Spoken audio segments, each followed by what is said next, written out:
मृतक्लेशनाशाय गोविन्दाय नमो नमः। गोविन्दाय नमो नमः।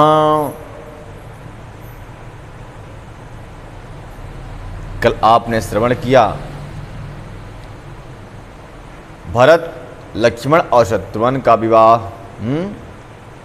उससे पहले सीता माता और रामचंद्र जी का विवाह भी आपने श्रवण कर लिया था। तो भरत जी के साथ मांडवी का विवाह हुआ और लक्ष्मण कुमार जी के साथ उर्मिला का विवाह हुआ और शत्रुघ्न के साथ में जो है किसका विवाह हुआ? सुतकीर्ति। अब देखिए, अब यहाँ से दिव्य कथा प्रारंभ होगी। सुतकीर्ति किसे कहते हैं? सुतकीर्ति क्या है? अब क्रमशः हम नीचे से ऊपर की ओर जाएंगे राम तक। तो सुतकीर्ति का संबंध राम से भी है। क्यों भाई? ये तो छोटे भाई की पत्नी है, लेकिन राम से संबंध क्या है इसका? सुतकीर्ति का मतलब होता है कीर्ति का श्रवण करना। सुतकीर्ति, कीर्ति मतलब भगवान की लीलाओं को, भगवान के कीर्तनों को श्रुति यानी सुनो। तो क्या होगा? बोले शत्रुघ्न मिलेंगे। शत्रुघ्न मतलब शत्रुओं को मारने वाले। जो शत्रुघ्न बैठे हमारे अंदर, शत्रु बैठे हैं। कौन शत्रु? बोले काम, क्रोध, लोभ, मोह। जब भगवान की कथाओं को, मतलब श्रुति मतलब भगवान की कथा, भगवान की कथा को सुनने के बाद हमारे अंदर के शत्रुओं को मारने वाले शत्रुघ्न जी मिल जाते हैं। और शत्रुघ्न जी के मर जाने पर, शत्रुओं के मरने के बाद क्या होता है? फिर आगे चलिए, क्या आती हैं? उर्मिला जी आती हैं। उर्मिला, उर से अगर सुतकीर्ति मिल जाए, उर मतलब होता है हृदय, उर्मिला, उर मतलब हृदय से अगर मिल जाए सुतकीर्ति तो शत्रुघ्न जी शत्रुओं का नाश कर देते हैं। तो फिर क्या होता है? बोले तब लक्ष्मण जी मिलते हैं। लक्ष्मण मतलब लक्ष्य को हम केंद्रित कर जाते हैं कि अब मांडवी को प्राप्त करना है। मांडवी कौन है? बोले भरत जी की पत्नी। मांडवी का जो सिद्धांत है कि अपने लिए नहीं, दूसरों के लिए ही जीना है, हैं? अगर मेरे पति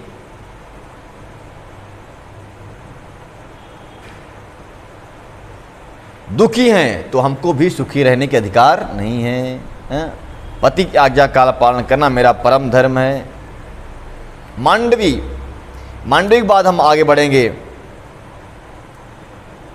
सीता, जब हृदय में ही जब भक्ति का मंडल उदय होता है तो सुंदर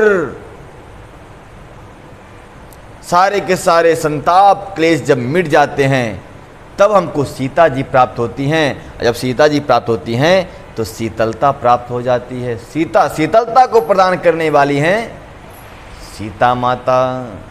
जब शीतलता भक्ति में जब हम रमते हैं, हृदय जब द्रवित होता है, शत्रु मर जाते हैं, शुद्ध कीर्ति श्रवण कर लेते हैं, तब शीतलता मिलती है। और जब शीतलता मिलती है तभी वहीं राम मिल जाते हैं। रमणम करोस यस्य रामा, जो हृदय में रमण करता है वही तो राम है। रमणम करोत यस्य रामा, हमको वेदों ने, शास्त्रों ने कहा, राम ने जन्म लेने के बाद जंगल जंगल भ्रमण किया, संतों से, महंतों से, ऋषियों से, महात्माओं से खूब सत्संग किया, मिले। तो राम कौन? बोले राम वही जो रमण करते हैं। संतों में रमण करें या संत जिनमें रमण करें वो राम। जो संतों में रमण करे वो राम, अथवा जिनमें संत महंत रमण करें, भक्त लोग रमण करें, उसे राम कहते हैं। तो रमण कहाँ करते हैं? संत लोग तो एक जगह बैठे रहते हैं। तो हृदय में रमण करना, हृदय से ही संबंध सब कुछ है। अगर हृदय में बात नहीं टिकी तो सुनते जाओ, कोई फर्क पड़ने वाला नहीं है। राम आएंगे, राम चले भी जाएंगे। तो राम आए ऐसा कि हमें आराम मिल जाए, ऐसे राम आना चाहिए, हैं? आराम हराम हो जाए ऐसा राम नहीं होना चाहिए। तब का वो कब हमको आराम मिलेगा? बोले जब राम आएंगे, जब उनकी स्तुति कीर्ति को हम पकड़ लेंगे, स्तुति कीर्ति को पकड़ेंगे तो शत्रुघ्न जी आ जाएंगे, शत्रुओं को मारने वाले, तो लक्ष्मण जी प्राप्त हो जाएंगे, उर्मिला जी प्राप्त हो जाएंगे, मांडवी प्राप्त हो जाएंगे। अब भरत जी महाराज की बात ही छोड़ दो। जो भक्ति में रत है वही भरत है। किससे भक्ति में रत हो? राम की भक्ति में रत है। मांडवी मिली, जब मांडवी मिली हृदय में मंडल बन गया तो भक्ति मिल गई। जो भक्ति में रत है कि प्रभु राम अगर धरती पे सोते हैं तो हम उनके दास हैं, हम धरती में गड्ढा खोद के धरती में ये सोएंगे। ये बात, ये त्याग। 14 बरस तक भरत जी महाराज गोमूत्र में जौ की खिचड़ी पकाकर खाते थे, गाय को जौ खिलाते थे, और वो जौ जब गाय गोबर करती थी, गोबर को धोते थे, वो जौ निकालते थे, उस जौ खिचड़ी पका करके गोमूत्र में खाया करते थे। इतना तब प्रभु हमारे कंदमूल फल खा रहे हैं और मैं यहाँ राजभोग खाऊंगा? ना ना, उनसे भी कठिन तपस्या मेरी है। ये है भक्ति मिरत। लोग बोलते हैं महाराज 4 दिन अगरबत्ती जलाए, बोले भगवान जी हमारा, हनुमान जी बात ही नहीं सुन रहे हैं, राम जी मेरी बात ही नहीं सुन रहे हैं। इतना संघर्ष करने के बाद, इतना तपस्या करने के बाद भी जब प्रभु राम सामने आए तो बोले, भरत जी कहते हैं प्रभु आप मुझसे कुछ मांग लो, ले लो अपना। ये नहीं कि प्रभु मैं तपस्या की आपके राज सिंहासन मुझे दे दो, ना ना ना, कुछ मुझे दे दो, ना ना ना, आप मुझसे मांग लो। देखिए जिससे आप प्रेम करते हैं, प्रेम की परिभाषा यही है, तू बोल तुझे क्या चाहिए। प्रेम में कभी डिमांड नहीं होता, कभी मांग नहीं होती कि मुझे दे तू, ना, तुझे क्या चाहिए बता दे, तुझे किस में खुशी है। प्रेमी देता है, लेता नहीं। प्रेमी कभी मांगता नहीं, और प्रेमी कभी आंसू भी नहीं गिराता दूसरे का, कि हम जैसे प्रेम उसी के आंसू गिरा दें। ये प्रेम नहीं, ये तो वासनाएं हैं, ये तो छल है, कपट है। प्रेम तो कहता है कि अगर जीवन भी समर्पित हो जाए, जीवन भी समाप्त हो जाए तेरी सेवा में, तो भी कम है, हैं? आज जितने भी लोग आते हैं, भीड़ लगा के लाइन में खड़े होते हैं, लाइन में, वो प्रेमी नहीं हो सकते, भक्त नहीं है, वो तो व्यापारी हैं, व्यवसाय करना है, प्रभु इतना कर दो, हम भी इतना कर देंगे तुम्हारे लिए। और भक्त भी नहीं है। भक्त कोई लाखों में, कोई एक आध सब बन जाता है, लाखों करोड़ों में काटो। जिसका निर्मल कब होगा भक्त? वो क्रम से आना पड़ेगा नीचे। कौन? भले स्तुति कीर्ति को पढ़ो, लक्ष्मण जी की सबसे छोटे भाई की पत्नी को पकड़ोगे, फिर इसके बाद क्रमशः ऊपर ऊपर बढ़ते जाओगे, तब राम मिलेंगे। डायरेक्ट सोचोगे कि मैं राम को पकड़ लूँ तो बहुत बड़ी बात है भाई, हैं? ऐसा नहीं हो सकता। समझ की बात? भक्ति प्राप्त होगी जब क्रमशः हम चलेंगे, मार्ग से चलेंगे, तभी भक्ति प्राप्त होगी। नहीं तो बोले कोई कि मैं घर में बैठे बैठे शनिवार को आऊँगा भगवान के, हनुमान जी के मंदिर, मुझे भगवान मिल जाएंगे। अरे बेवकूफ़, तू शनिवार को भी मत आ, वहीं अपने घर में बर्तन झाड़ू पोछा कर पड़ा रहना, बच्चों के साथ में क्या करना है। भक्त तो वो होता है जो हर दिन भगवान के मंदिर आता है। शनिवार को ये तो शनिवार मंगलवार भगवान जो परमात्मा ने नियम बनाए हैं, ये तो नास्तिकों के लिए बनाए हैं कि तू एक दिन कम से कम गुरुवार को ही पकड़ ले, तू चला जाया कर मंदिर। हो तक धोखे से कहीं सत्संग हो रहा हो, कानून पड़ जाए, तेरी बुद्धि खुल जाए। शनिवार को कहीं कानून पड़ जाए, तेरी बुद्धि खुल जाए। उन नास्तिकों के लिए ये विधान है, लेकिन भक्तों के लिए, भक्त तो भगवान का भजन किए बिना रह नहीं पाता, एक क्षण भी नहीं रह पाता। अगर पूजा ना करे तो कह देता है कि माँ लगता है आज मुझे कुछ खोया खोआ सा लगता है, आज दर्शन नहीं किया, लगता है खोया कुछ किया नहीं मैंने, ऐसा उसे लगता है। जिस तरह से हर दिन संडे मंडे को नहीं देखना पड़ता, भूख लगने पर भोजन तो कर ही लेना पड़ता है, ठीक उसी प्रकार से भगवान का भक्त संडे मंडे नहीं देखता, वो हर दिन भगवान की भक्ति करने के लिए चाहता ही है, दर्शन करने के लिए वो भक्त है। तो ऐसा भक्त बनने के लिए आपको स्तुति कीर्ति, भगवान की कीर्ति को सुनना पड़ेगा। स्तुति कीर्ति कौन है? शत्रुघ्न जी की पत्नी का नाम क्या है? तेज से बोले, सुनाई नहीं दिया मुझे। बाका का सो रहे हैं क्या? हाँ तो बोले क्यों, कैसे बैठे हैं चुपचाप? बोला क्या जब मैं बोलता हूँ तो? स्तुति कीर्ति भरत जी के, शत्रुघ्न जी के पत्नी का नाम है, और उनके बड़े भैया कौन है? लक्ष्मण कुमार जी। लक्ष्मण कुमार जी की पत्नी का नाम क्या है? उर्मिला। जब जब भगवान की कीर्ति जब हृदय से मिलती है तब लक्ष्य की प्राप्ति होती है। लक्ष्य क्या होना चाहिए? भरत जैसा लक्ष्य होना चाहिए कि हमारे प्रभु वनवास हैं तो हम भी धरती पर रहेंगे, हम भी वनवास इस तरह जीवन व्यतीत करेंगे, तभी कल्याण होगा, नहीं तो कल्याण होने वाला नहीं है। बोल मर्यादा पुरुषोत्तम श्री राम की जय। तो इस प्रकार से सीता माता के साथ राम जी का विवाह हुआ और राम जी के तीनों भैयाओं के साथ उनकी छोटी बहनों के साथ भी विवाह संपन्न हो गया। गुरुदेव वशिष्ठ जी और जनक जी के गुरुदेव के द्वारा ये विवाह संपन्न हो गया।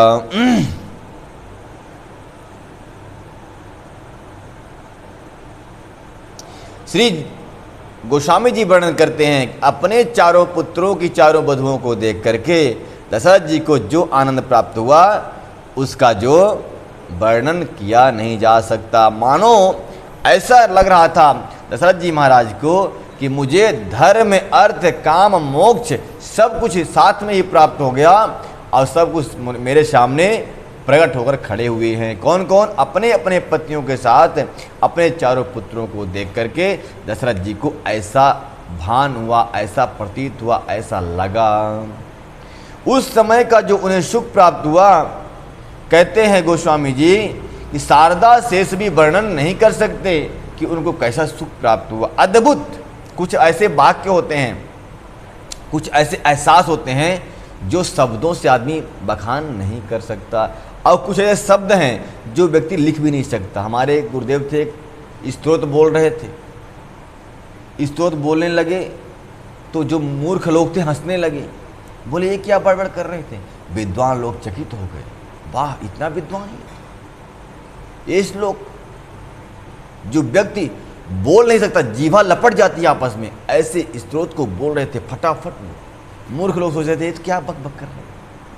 कहते भैंस के आगे बीणा बाजे, खड़ी भैंस पौराए, ऐसे लोग होते लोग। तो कुछ ऐसी बातें होती है जो कही नहीं जाती, और कुछ ऐसे शब्द होते हैं जो लिखे नहीं जाते, उसको याद करना पड़ता है। तो दशरथ जी महाराज के हृदय में जो प्रेम और आनंद की अनुभूति हुई उसको कहा नहीं जाता। मुदित अवधिपति सकल सुत बधुई समेत निहारी। वाह, कह रहे अपने पुत्रों को और अपने बधुओं को साथ में देख कर, निहार मतलब देखना, निहार करके जान पाए महिपाल मणि क्रियाएं सहित फलचार, और उनकी क्रियाओं के साथ में चारों फल प्राप्त हो गया। किसको? महिपाल यानी दशरथ जी महाराज को। जन ऐसा लगा उनको, अपने पुत्र वधु और पुत्रों को देख करके उनको लगा कि चारों पुरुषार्थ यानी धर्म अर्थ काम मोक्ष अपने क्रियाओं के साथ में, यानी उनकी जो क्रियाएं हैं उनके साथ में हमारे सामने प्रत्यक्ष खड़े हुए हैं। उस अनुभव, उस आनंद की अनुभूति को कहा नहीं जाता। जिसे रघुबीर ब्याह बदिबरनी, जसी रघुबीर विधि ब्याह विधिवरनी, सकल कुंवारी ब्याह तिहि करनी, कही ना जाय कछु दाइज भूरी, रहान कनक मणि मंडप भूरी। श्री रामचंद्र जी के विवाह की जैसी विधि वर्णन की गई थी, उसी रीति रिवाज से तीनों राजकुमारों का विवाह फिर से हो गया। दहेज की अधिकता से कुछ कही जाती, सारा का सारा सोने का जो मंडप था वो सारा का सारा दहेज की वस्तुओं से भरा हुआ था, भर गया था। तो क्या क्या भरा था बताया था मैं आपको कल ना, कंबल है, सोना है, चांदी है, बर्तन है। उस समय जनक जी ने अपने सीता पुत्री को दहेज में सिलेंडर नहीं दिया था और चूल्हा नहीं दिया था। मालूम था कहीं सासू माँ झगड़ा करके कहीं अलग ना हो जाए, कि हमारे पिता ने सब कुछ खाने के लिए व्यवस्था करके दी है, चल सासू माँ तू साइड में, मैं इधर चल। तो ये सब नहीं दिया था उन्होंने, बाकी सब कुछ दे दिया। इसमें वर्णन है ही, दीन जाच कहीं जो जहीं पावा, उदरे समान वहीं आवा। कहाँ तक हुआ सारा? यहाँ शुरू कर देते हैं। हाँ, देवगण गण सुंदर फूल बरसाते हैं और नगाड़े की ध्वनि बड़ी जोर जोर से करते हैं, और खूब कौतूहल हो रहा है, आनंद छा रहा है चारों तरफ। जब भगवान राम जी के साथ में तीनों भैयाओं का विवाह हो गया। पुनि पुनि राम चितवश्य सकुचती मनु सकुचैन, हरत मनोहर मीन छवि प्रेम प्यासे नयन। सीता जी बार बार राम जी को देखती हैं और सकुचा जाती हैं, राम जी को देखती हैं, और जब राम जी उनकी तरफ देखते हैं तो शर्मा जाती हैं, नीचे नीचे कर लेती हैं नयन। कैसे नयन नीचे करती हैं? मानो उनका मन सकुचा जाता है, जैसे प्यार के प्यासे नेत्र सुंदर मछलियों की छवि को देखकर हार जाते हैं। प्रेम के प्यासे उनके नेत्र सुंदर मछलियों की सी छवि को हर रहे हैं, नेत्र छुपा लेती है माता सीता। श्याम शरीर शुभाय सुहावन, शोभा कोटि मनोज लजावन। जाबक जुत पद कमल सुहाए, मुनि मन मधुप रहत जहि छाए।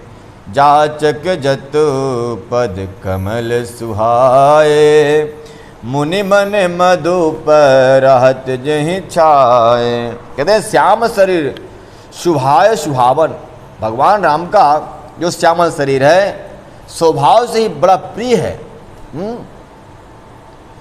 और शोभा कोटि मनोज लजावन, भगवान राम की शोभा इतनी सुंदर हो रही है कि कोट यानी लाखों करोड़ों काम देव उनको देख करके शर्मा। देखिए जानते हैं त्रिभुवन में अगर सबसे सुंदर कोई है तो कामदेव है, ठीक है।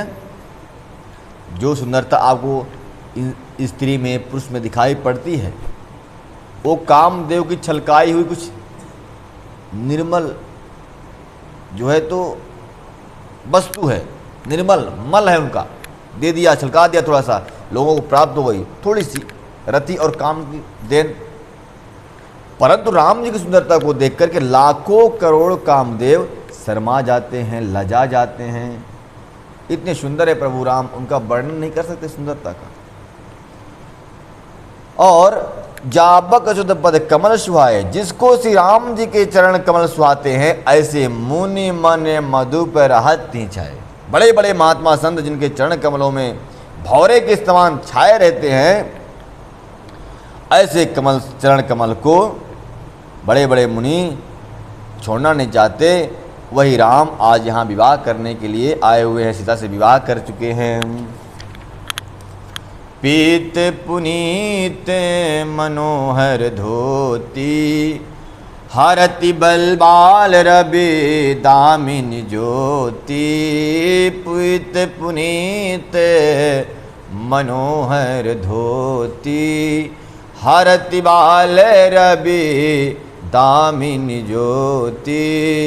कल किंकिनी कटी सूत्र मनोहर, बाहु विशाल विभूषण सुंदर। गोस्वामी जी वर्णन करते हैं बहुत सुंदर कि पीत पुनीत मनोहर धोती, उनकी जो धोती है पीली रंग की है और सबको मन मोहित करने वाली है। क्या उनकी धोती, धोती मतलब समझते धोती क्या, जो पंडित जी लोग पहनते हैं धोती हैं, पीतांबर। वो पीतांबर श्री राम जी पहने हुए हैं, उनका वह पीतांबर हरति बाल रवि दामिन ज्योति, भगवान सूर्य की जो पीली पीली ज्योति निकलती है संसार को प्रकाशित करती है, उसके मान और स्वाभिमान को हरण करने वाली है कौन? राम जी की धोती। कल किंकिनी कटी सूत्र सुहावन, कहते हैं कमर में सुंदर किंकणी और कट सूत्र है। किंकणी मतलब करधनी होती होगी ना, करधनी बांधते हैं कमर में, और एक सूत्र भी बांधते हैं, धागा कमर में बांध के रखते हैं। कहते हैं ये दोनों ही बड़ा ही सुंदर है। विशाल भुजाओं में सुंदर आभूषण शोभित हो रहे हैं, क्यों न हो, क्योंकि राजकुमार जो ठहरे। पीत जनेऊ माछ विदेई, कर मुद्रिका जोर चितुलेई। शोहत ब्याह साज सब साजे, उर आयते उर भूषण राजे। उर आयत उर भूषण राज। कहते हैं उनके कंधे पर पीली पीली जनेऊ भी छाई हुई है। कर मुद्रिका, हाथों की अंगूठी चित्त को चुराए लेती हैं। ब्याह के सब साज समाज पर सजे हुए वो शोभा पा रहे हैं। चौड़ी छाती पर हृदय पर पहनने के सुंदर आभूषण शोभित हैं श्री राम जी के। पियरी उपरन काक्षा धोती, दु आचरहि लगे मनि मोती। नैन कमल कल कुंडल काना, मदन सकल सौदब निधाना। राम जी विवाह मंडप पे खड़े हुए हैं, सीता मैया भी बगल में खड़ी हुई हैं, परंतु गोस्वामी जी वर्णन राम जी कर रहे हैं कि पीला दुपट्टा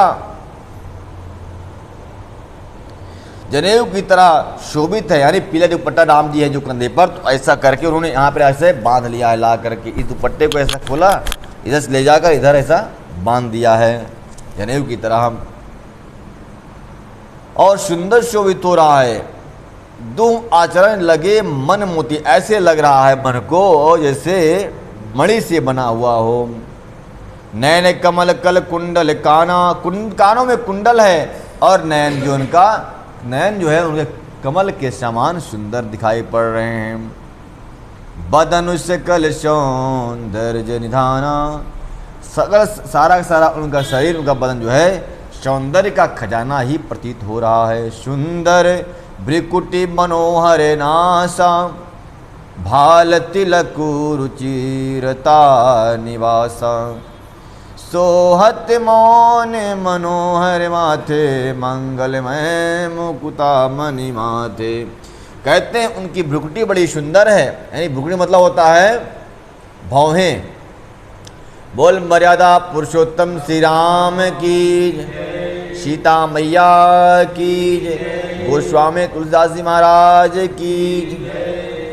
भगवान राम की सुंदर भ्रुकुटी है और उनका मनोहर नासा, नासा मतलब वो नासा देश नहीं, ये नासा भगवान राम का नाक, नासिका जो है बहुत ही सुंदर लगती है देखने में। और उनकी जो भौं है ना, ये सुंदर धनुष के आकार के समान सुंदर प्रकृति ने बना के रखा, उनको एब्रो उब्रो नहीं करना पड़ता, जाके सेटिंग करना ना पड़े कहीं, वो भगवान ने उनका श्रृंगार करके परमात्मा ने ही भेज दिया है।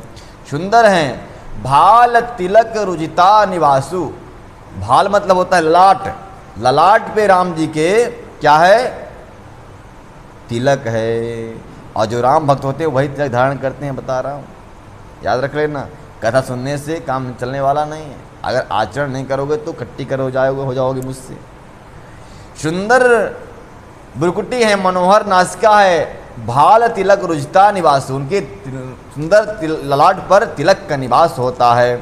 और शोहत मोर मनोहर माथे, शोहत मोर मनोहर माथे, मंगलमय मुकुता मन गाथे, मंगलमय मुकुता मन गाथे। कहते हैं गोस्वामी जी कि भगवान राम के माथे पर सुंदर मुकुट है सिर पर, और मंगलमय मुकुता मन माथे गाथे, यानी कि ऐसा लगता है कि उस मुकुट में मंगलमय मोती मणि गुथे हुए हैं, ऐसा मनोहर, और माथे पर वह मुकुट सुशोभित हो रहा है। वह मुकुट भगवान राम के मुखार बिंदुओं की शोभा और भी बढ़ा देता है, इतना बढ़ा देता है कि लोगों को नींद आने लगती है। बोल मर्यादा पुरुषोत्तम श्री राम की जय।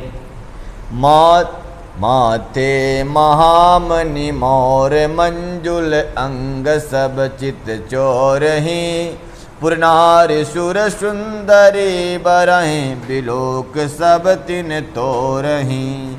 मन बसन भूषण बार आरती, करही मंगल गावही, सुर सुमन बरसहि सूत मागध, बंदे सुजसु सुनावही। कहते हैं गोस्वामी जी वर्णन करते हैं, माथे पर महामणि और मंजुल अंग सब चित्त सुराए। कहते हैं माथे पर जो मुकुट है सबके चित्त को चुराने वाली है, और शव नगर की स्त्रियां और सुंदरियां दुल्हा को देखकर तिनके तोड़ रही, यानी कि बहुत आश्चर्य कर रही। देखो देखो, सीता का ही सौभाग्य ऐसा है, हमारे भाग्य में ऐसा पति पाना बड़ा ही मुश्किल है। तिनके तोड़ना मतलब चकित रहना, आश्चर्य करना है, किसी को देखकर चिंतित हो जाना है। कुछ लोग ऐसे होते हैं कि ऐसे चकित हुआ, एक आदमी था, पता नहीं कहाँ खो गया, और जेब में हाथ डाला, 500 की नोट निकली, और 500 के नोट को कई टुकड़े कर दिया। वो चित्त कहीं और था, सोच कुछ और रहा था, और उसने हाथ किया, फाड़ फूड़ के बराबर। पता चला बाद में, करी मैं तो ये तो क्या कर दिया। तो ऐसे तिनके तोड़ना मतलब कहीं और खो जाना, और उस धुन में जा कर के वो क्या कर रहे कुछ पता नहीं। तिनके तोड़ना, तिनके तोड़ती है मतलब कि हमारे भाग्य में, मतलब खो जाती हैं, इस अवस्था में हो जाती हैं, समाधि में ऐसे हो जाती हैं कि उनको ऐसा लगता है क्या कभी मेरे भाग्य में भी राम ऐसे पति प्राप्त होंगे। ऐसी वो सुंदरियाँ सोचती हैं, तिनके तोड़ रही हैं, आश्चर्य कर रही, चकित हो रही हैं, और अपने खुद को पश्चाताप से भर रही हैं। उनकी बलैया ले रही, और मणि बस्ता आभूषण चावर करके आरती उतार रही हैं, मंगल गान कर रही हैं, देवता फूल बरसा रहे हैं, और सूत मांगा सब उनका राम जी का सुयस गान कर रहे थे। वाह प्रभु राम, आपने अच्छी धनुष तोड़ दिया। कोहबर आन कुमार कुमारी, स्वासी सुख पाय के, अति प्रीति अलौकिक रीति लागी, करने मंगल गाय की। अब भोर हो गया है, सुबह हो गई है। अब राम जी चारों भैयाओं के साथ, चारों कुमारियों के साथ कोहबर में जाके बैठेंगे। समझते हैं कोहबर हैं? नहीं समझते हैं? समझते हैं। एक कोहबर होता है विवाह के बाद, जहाँ कुल देवी की पूजा होती है, दूल्हा और दुल्हन वहीं ससुराल में ही माताएं बनाती हैं कोहबर। उसमें 8-16 मात्राएं होती हैं, बिंदियाँ होती हैं, माँ को मालूम है, शायद उत्तर भारत की प्रथा है ये। तो दुल्हन जब विवाह होता है, अभी तो यहाँ तो करके वहीं से वहीं भगा देते हैं, हॉल से भगा देते हैं, ये बड़ा असिस्टम है। ये विवाह मंडप मगरोहन घर में ही करना चाहिए, क्यों कहते हैं कि मंडप घर से हो, पूजा घर में हो, मगरोहन घर में हो, गौरी गणेश से पूजन विवाह कन्या दूल्हों के हाथ से घर में होना चाहिए, तभी वो श्रेष्ठ विवाह माना जाता है। अभी सब भागती हुई दुनिया में कौन किसका सहारा है, कौन किसको देखता है? यहाँ तो सब काम चलाने वाला काम है। तो विवाह हो गया, मंडप सुबह हो गई, तो उनसे कोहबर पूजन कराने के लिए ले जा रहे हैं। देखिए कुछ प्रथाएं ऐसी है, चाहे स्नान करो या ना करो, सोने के बाद ही स्नान किया जाता है। नींद नहीं आई तो स्नान अब बिनहाए नहीं कहलाओगे आप। सुबह हुआ, रामचंद्र जी महाराज से कोहबर में देवियों की पूजा कराने के लिए कन्या के साथ में, यानी अपने पत्नी के साथ में राम जी पधार रहे हैं। कोहबर आने कुमार कुमारी, सुवासिनी सुख पाई के, सुंदर आसनी और सुख प्राप्त करते हुए कुमारी यानी राम जी और सीता जी अपने भाइयों के साथ में, बहनों के साथ में कोहबर पूजन करने के लिए आए। अति प्रीति लौकिक रीति लागी, ये किसी वेद में नहीं लिखा है, लेकिन ये लौकिक रीति है, अपनी प्रथा है, ये परंपरा है उत्तर भारत की, इसलिए ऐसा करते हैं। प्रीति लागी करण मंगल गाय के, माताएं बहनें जो वहाँ बैठी थी सब मंगल गीत गा रही थी, और कोहबर का पूजा राम जी कर रहे थे। वहीं पे सोने की सिलाई लगती है, सोने की सिलाई से बाती क्या करते हैं, उसको बाती मिलाते हैं, बाती भिगाते हैं, पता नहीं जलाते होंगे, मैं देखा नहीं, सुना है ऐसा। कोहबर में सोने की सिलाई से बत्ती का निर्माण होता है, जलाते हैं राम जी। तो यहाँ तो हीरे मोती की सिलाई हो सकती है, पर देखो क्या लिखा है, लह कौर गौर शिखाव राम सियसन शारद कहें, रनिवास सुहास विलास रस बस जन्म को फल सब कहें। सुहागनी स्त्रियां सुख पाकर कुमार और कुमारियों को कोहबर कुल देवता के स्थान में ले गईं। अब देखो यहाँ माताओं को बड़ा मौका मिल जाता है एकांत में बात करने के लिए दूल्हे राजा से। फिर तो ऐसी बातें होती है, दूल्हे राजा चुप पे बैठते हैं, कह लो जो कहना है भाई, आधे 1 घंटे तक का पूजा रहेगी। तो वहाँ पर कोई पंडित जी वगैरह नहीं रहते, वहाँ माताएं ही पूजा कराती हैं, ऐसे करो वैसे कर, सासू माँ रहती हैं बताने वाली वहाँ। तो सुहागिनी स्त्रियां सुख पाकर कुमार और कुमारियों को कोबर कुल देवता के स्थान में ले गईं और अत्यंत प्रेम से मंगल गीत गा गा करके लौकिक रीति से करने लगी। पार्वती जी श्री रामचंद्र जी को लाकौर बर वधू का परस्पर ग्रास देना सिखाती हैं। पार्वती जी स्वयं ग्रास गान सिखाती हैं और सरस्वती सीता जी को सिखाती हैं। रनिवास हास्य विलास के आनंद में मग्न है। श्री रामचंद्र जी और सीता जी को देख करके सभी का जन्म परम फल प्राप्त हो गया। जन्म का जो है परम फल प्राप्त हो गया किसको? जितने भी लोग वहाँ आए हुए थे। बताओ, पार्वती मैया राम जी को सिखा रही हैं, प्रभु ऐसा करिए, और सरस्वती माता सीता जी को सिखा रही हैं। क्या बात है। जिन पानी मनि महु देखी अति मूर्त स्वरूप निधान की, चलती न बुझ बल्ली बिलोकन बिरह भय बस जान की। कौतुक विनोद प्रमोद प्रेम न जाए कहीं जनाहि अली। बर कुमर सुंदर सकल सखी लवाए जनवास ही चली। अब सीता माता के नेत्रों में थोड़े थोड़े आंसू छलक रहे हैं। निज पानी मन महु देखियते मूरत निरूपत निधान की। अपने हाथों की मणियों को सुंदर रूप में के भंडार श्री रामचंद्र जी की परछाई दिख रही है। यह देखकर जानकी जी के दर्शन में वियोग होने के भय से बहुरूपी लता को और दृष्टि को हिलाते डुलाते नहीं है दिख पड़ती है। यानी कि सीता जी का वियोग जो है, वहाँ की वनस्पति लताएं जो हैं वो सब सीता जी का वियोग सहन नहीं कर पा रही हैं। उस समय के हंसी खेल और विनोद को आनंद प्रेम को कहा नहीं जा सकता, उसे सखियाँ ही जानती हैं। रांतर बर कन्याओं को सब सुंदर सखियाँ जनवासों को लेवा ले चलीं और श्री रामचंद्र जी को आगे करके वह मंडप की ओर बढ़ने लगी। यही समय सुनी आशीष जहाँ तहाँ नगर नव आनंद महा। चिरजियाँ चोरी चारु परियो मुदित मन सब ही कहा। जोगींद सिद्ध मुनीस देव बिलोक प्रबुदुम दुबिहनी। चले हरसि बरसहि प्रसून निज निज लोक जय जय भाविनी।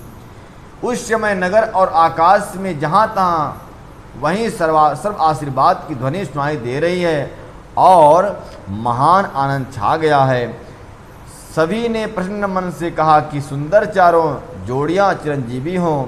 योगी राज सिद्ध मुनीश्वर और देवताओं ने प्रभु श्री रामचंद्र जी को देखकर दुबदुबी बजाई और हर्षित होकर के फूलों की वर्षा करते हुए जय हो जय हो जय हो, हे रामचंद्र जी सीता मैया की जय हो, ऐसे कहते हुए अपने अपने लोक को चले गए।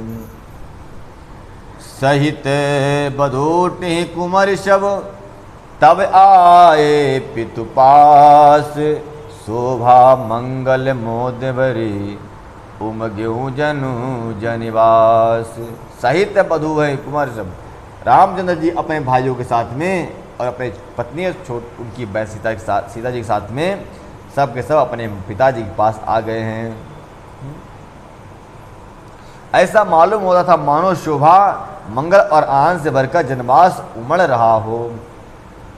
पुण्य जीवनारि भई बहुभांति पठाए जनक बुलाई बराती।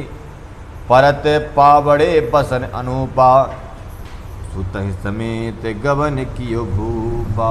फिर जनवास में फिर शव का स्नान हुआ, चंदन बंदन ध्यान हुआ।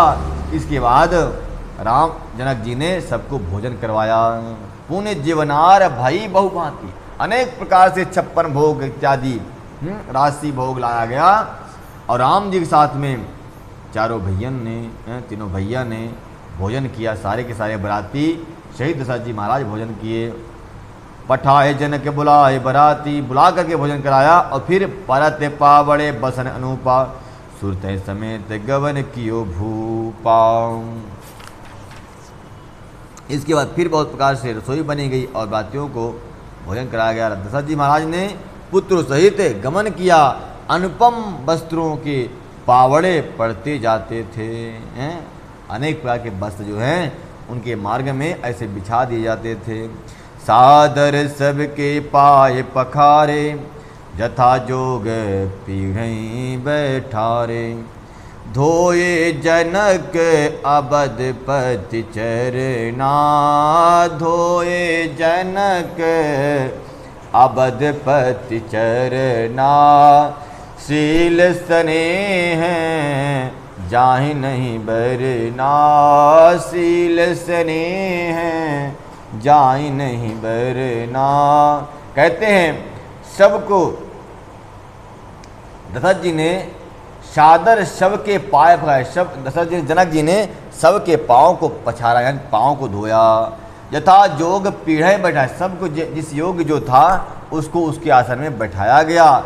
और दशरथ जी ने विशेष रूप से अवधपति महाराज दशरथ जी के चरणों को धोए। और शील स्नेह जाए नहीं बन रहा है, जिनके शील और स्नेह का, प्रेम और भक्ति का, श्रद्धा का, समर्पण का वर्णन नहीं किया जा सकता, ऐसा गोस्वामी जी महाराज वर्णन कर रहे हैं। बहुरी राम पद पंकज धोए, बहुरी राम पद पंकज धोए। जे हर हृदय कमल महु गोए।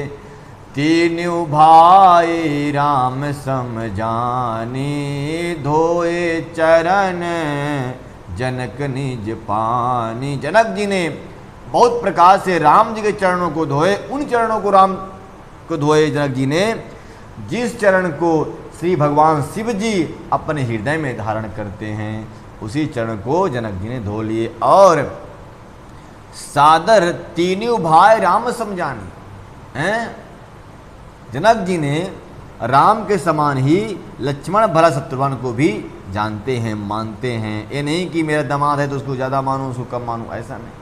समझदार लोग दामाद चाहे किसी का भी हो, अपने दामाद की तरह ही सम्मान करते हैं, उसका भी है। तो सबके चरण को धोए।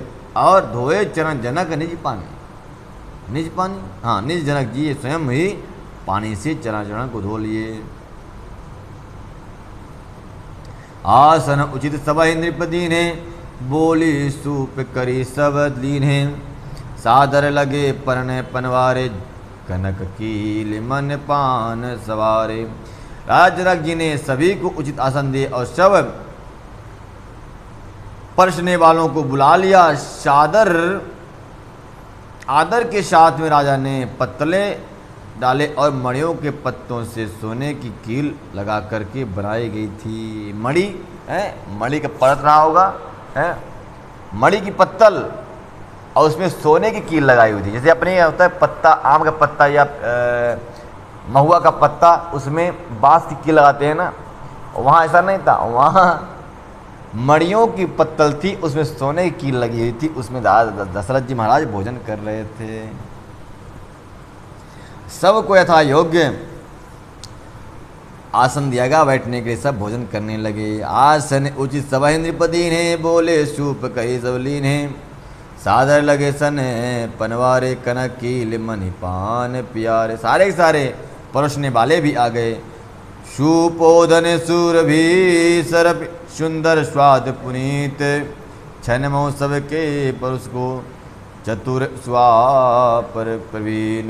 कहते सुंदर भोजन बनाया गया 4 प्रकार का है। 4 प्रकार का मतलब ऐसा नहीं मैं समझ लेगा 4 प्रकार का भोजन, सब्जी रोटी और चावल दाल बना दिए होंगे, ऐसा नहीं है। तो 56 भोग, लेकिन कितना भी आप अन्न बनाए, भोजन बनाए, लेकिन होगा 4 ही प्रकार का। कोई चाव के खाने वाला, जैसे चिप्स वगैरह हो गया। इसमें क्या बनाया गया बता रहे हैं कि 4 और विनीत रसोई, सुंदर स्वादिष्ट और पवित्र दाल भात और गाय का सुगंधित घी क्षण भर में सबके सामने आ गया। और अनेक प्रकार के आए, पंच कवल करी जेबन लागे। गारी गाने सुनी अति अनुरागे। भांति अनेक परे पकवाना। सुधा सर से नहीं जाहि बखाना। सुधा यानी पीने के लिए इतने द्रव्य रखे गए, ठंडा है, पेप्सी है, कोक कोला, ये सब रखे गए होंगे। कह रहे हैं इतने रखे गए कि उसका वर्णन नहीं करता। अनेक परे पकवान है, पकवान अनेक प्रकार के बनाए गए हैं। ऊपर थोड़ा सा लिख दिया विशेष, जो अपना भारतीय भोजन है, जो जिसके बिना सारा का सारा व्यंजन अधूरा लगता है। अगर चावल दाल रोटी सब्जी ना हो, कितना भी आप पकवान बना के रख दो, तो लोग ये कहेंगे अरे भाई वो तो चावल ही नहीं बनाया था, कैसा आदमी है, समझदार नहीं, रोटी नहीं बनाया। पर उसको पहले वर्णन कर दिया, बाद में अनेक पकवान बनाए हुए थे, ऐसा वर्णन कर दिया उन्होंने। परुसने लगे सुआरि सुजाना, बिंजित विविध नाम को जाना, भांति भांति। बिंजित मतलब होता है व्यंजन है। कहते हैं गोस्वामी जी कि सबने अपने अपने इच्छा के अनुसार सब परसने लगे। और कहते हैं कि किसने क्या परसा मैं ये नहीं बताऊंगा, क्योंकि व्यंजन वहाँ अनेक प्रकार के थे। व्यंजन विविध नाम को जाना, इतने व्यंजन थे कि उसका नाम कोई जानता ही नहीं था। बड़े बड़े देवता ब्रह्मा जी से पूछे बताओ ये क्या है, ब्रह्मा जी बोले पता नहीं, मुझे तो मालूम नहीं क्या है ये, पर खाने में अच्छा लग रहा है। तो अनेक प्रकार के व्यंजन बने हुए हैं, लेकिन उनका वर्णन नाम कुछ भी नहीं मालूम किसी को। चारि भांति भोजन विधि गाई, एक एक विधि वर्ण न जाई। कह रहे हैं कि इसी सुंदर भोजन बना हुआ है जिसका जो है तो वर्णन नहीं किया जा सकता। 4 प्रकार का भोजन है। कौन कौन से? बोले चारे व चोस लेव पे, अर्थात चबाकर खाने वाला, चूस खाने वाला, चाट कर खाने वाला और पी कर खाने वाला। ये 4 प्रकार के भोजन होते हैं दुनिया में हैं। चबाक खाने वाला जिसको चोस से चारे बोलते हैं, चोस से चूस कर खाने वाला है, पी लेना है। फिर दूसरा होता है लेव, चाट के खाने वाला, चटनी वगैरह होती है, चटनी ऐसे करके खाते हैं लोग, उंगली से ऐसे खा लेते हैं, हाँ वही बात, वही चटनी चाट मतलब। और चूस खाने वाला, चावल खाने वाला और पी कर खाने वाला, यानी छाछ वगैरह होगा, लस्सी वगैरह रही होगी, पी खाने वाले। तो इस प्रकार से भोजन बना है। हमको तो मिलेगा नहीं, तब तक के लिए यहीं विराम करते हैं। कल और कथा सुनाई जाएगी, तब तक के लिए जय जय श्री राधे श्याम।